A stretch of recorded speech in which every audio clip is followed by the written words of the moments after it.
Good evening, my fellow Americans. I have asked for this television time tonight to give you a progress report on our plan to bring a just peace in Vietnam, which I described in my television address on November 3. As you will recall, I said then that we were proceeding in our pursuit for peace on two fronts: a peace settlement through negotiation, or if that fails, ending the war through Vietnamization, a plan we have developed with the South Vietnamese for the complete withdrawal, first of all U.S. combat troops, and eventually of other forces, and their replacement by South Vietnamese forces on an orderly, scheduled timetable. I must report to you tonight with regret that there's been no progress whatever on the negotiating front since November 3rd. The enemy still insists on a unilateral, precipitate withdrawal of American forces and on a political settlement which would mean the imposition of a communist government on the people of South Vietnam against their will, and defeat and humiliation for the United States. This we cannot and will not accept. Typical of their attitude is their absolute refusal to talk about the fate of the American prisoners they hold, and their refusal even to supply their names so as to ease the anguish of their loved ones in the United States. This cruel, indefensible action is a shocking demonstration of the inflexible attitude they have taken on all issues at the negotiating table in Paris.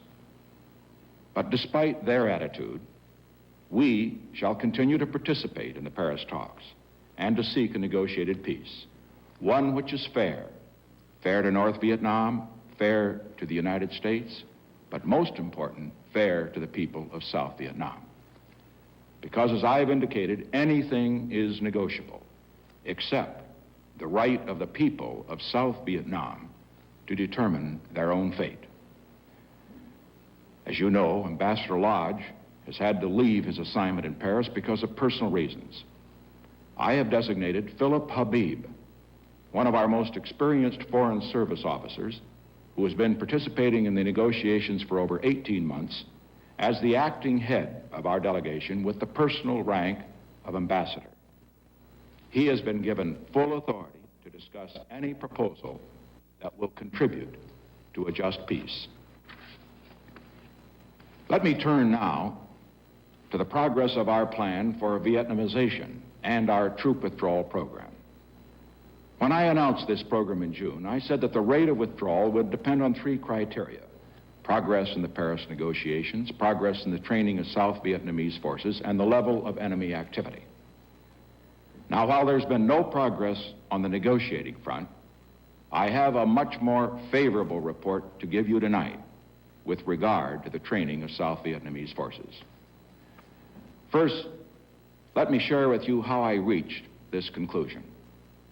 In making decisions, I believe a president should listen not only to those who tell him what he wants to hear, but to those who tell him what he needs to hear.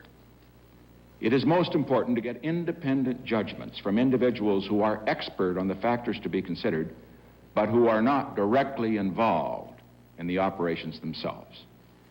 This is particularly essential when the lives of American men are involved. Several months ago, I read a book by Sir Robert Thompson, a British expert, who was one of the major architects of the victory over the communist guerrillas who attempted to take over Malaya in the 1950s. In his book, which was published just as this administration took office, he was very pessimistic about the conduct of the war in Vietnam. He particularly noted the failure to prepare the South Vietnamese to take over the responsibilities for their own defense. On October 7, I met with Mr. Thompson and asked him to go to Vietnam and to give me a first-hand, candid, and completely independent report on the situation there. After 5 weeks of intensive investigation, he gave me his report on December 3. His full report, which makes several very constructive recommendations, must remain confidential since it bears on the security of our men.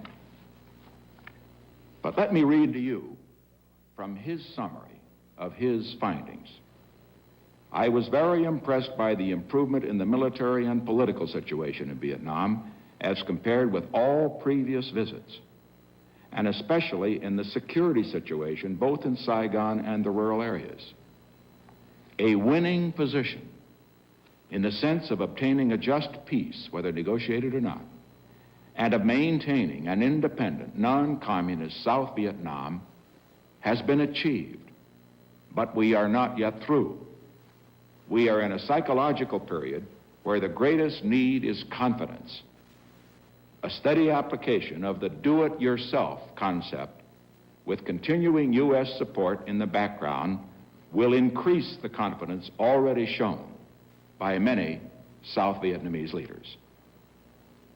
Mr. Thompson's report, which I would describe as cautiously optimistic, is in line with my own attitude and with the reports I've received from other observers and from our civilian and military leaders in Vietnam. Now, there's one disturbing new development, however, with regard to enemy activity. Enemy infiltration has increased substantially. It has not yet reached the point where our military leaders believe the enemy has developed the capability to mount a major offensive. But we are watching the situation closely to see whether it could develop to that extent.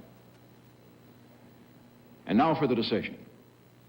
Taking all these developments into consideration, I am announcing tonight a reduction in our troop ceiling of 50,000 more U.S. troops by April 15 next year. This means that the ceiling which existed when I took office on January 20 has now been reduced by 115,500 men.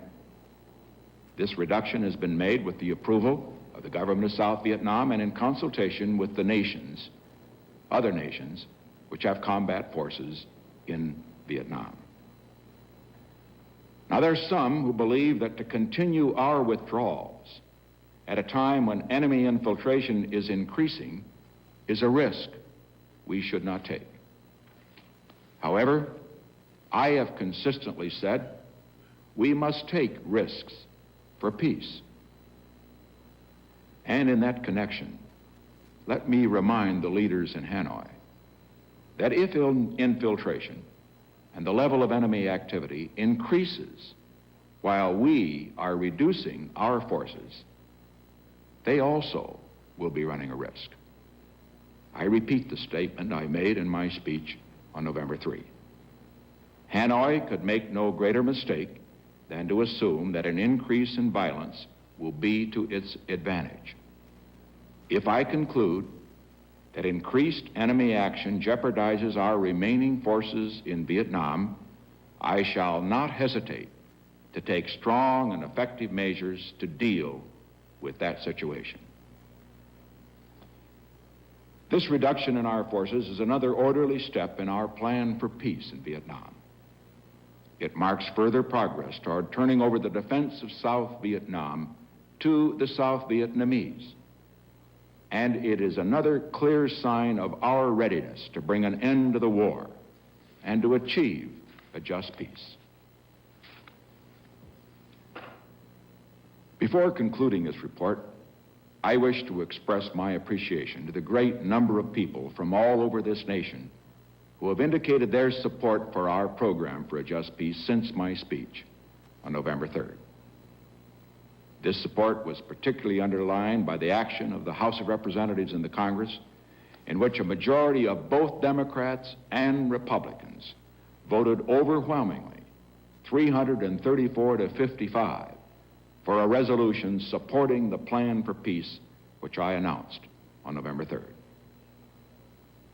The leaders in Hanoi have declared on a number of occasions that division in the United States would eventually bring them the victory they cannot win over our fighting men in Vietnam. This demonstration of support by the American people for our plan to bring a just peace has dashed those hopes. Hanoi should abandon its dreams of military victory. It is time for them to join us in serious negotiations. There is nothing to be gained by delay. If Hanoi is willing to talk seriously, they will find us flexible and forthcoming. I'm glad that I was able to report tonight some progress in reaching our goal of a just peace in Vietnam. After 5 years of increasing the number of Americans in Vietnam, we're bringing American men home. Our casualties continue to be at the lowest rate in 3 years. But I want you to know that despite this progress, I shall not be satisfied until we achieve the goal we all want, an end to the war on a just and lasting basis. This is the 5th Christmas when Americans will be fighting in a war far away from home. I know that there's nothing the American people want more, and there's nothing I want more than to see the day come when the Christmas message of peace on earth, goodwill to men, will be not just an eloquent ideal, but a reality for Americans and for all others who cherish peace and freedom throughout the world. Your continued support of our plan for peace will greatly strengthen our hopes that we can achieve that great goal. Thank you, and good night.